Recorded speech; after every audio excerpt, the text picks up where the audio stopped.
Sir, Sanjay Sharma आज तक से।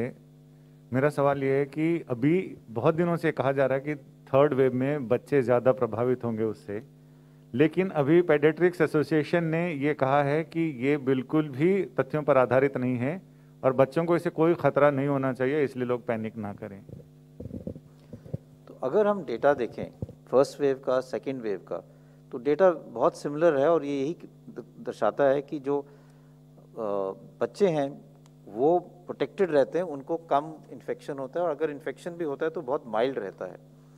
और ये वायरस तो वही है, वायरस तो चेंज नहीं हुआ है, तो इसलिए ऐसा कोई लक्षण, ऐसा कोई इंडिकेशन नहीं है कि जो थर्ड वेव है उसमें बच्चों में ज़्यादा होगा। और ये इसलिए, जिसका एक हाइपोथेसिस वो ये है कि जो वायरस है वो एस रिसेप्टर्स के साथ बॉडी के अंदर एंटर करता है और बच्चों में ये रिसेप्टर्स रिलेटिवली कम हैं एज़ कम्पेयर टू अडल्ट्स। ये एक हाइपोथेसिस है कि बच्चों में क्यों कम देखा जाता है। लेकिन अभी तक जो डेटा है दोनों वेव्स का, उसमें बच्चों में ये कम पाया गया है, इसलिए ऐसा नहीं लगता कि बच्चों में आगे जाके पाया जाएगा, आगे सीवियर इन्फेक्शन होगा या ज़्यादा इन्फेक्शन होगा। जिन लोगों ने इस थ्योरी को आगे बढ़ाया है वो, उनका ये कहना है क्योंकि बच्चों में अभी तक हुआ नहीं है इन्फेक्शन, वो प्रोटेक्टेड हैं, इसलिए अगले वेव में शायद उनको ज़्यादा इन्फेक्शन हो सकता है प्रोपोर्शनली। लेकिन इसमें कोई अभी तक एविडेंस नहीं है कि बच्चों में सीवियर इन्फेक्शन होगा या उनको ज़्यादा केसेस उसके आगे वाले वेव में पाए जाएंगे।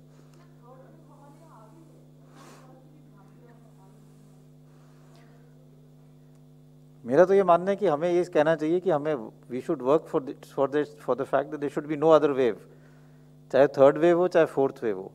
और जो हमने पिछले 2 वेव से सीखा है उसी को हम आगे लेके अगर जाएंगे तो हम और किसी वेव को आने नहीं देंगे, अगर आएंगे तो उसको हम ज़्यादा बड़ा नहीं होने देंगे। वायरल इन्फेक्शंस में there is always waves which come, sometime उनका सीजनल वेरिएशन होता है जो हम इन्फ्लुएंजा में देखते हैं कि मानसून में केसेस बढ़ जाते हैं फिर कम हो जाते हैं, फिर विंटर मंथ्स में बढ़ जाते हैं, फिर समर में बिल्कुल कम हो जाते हैं।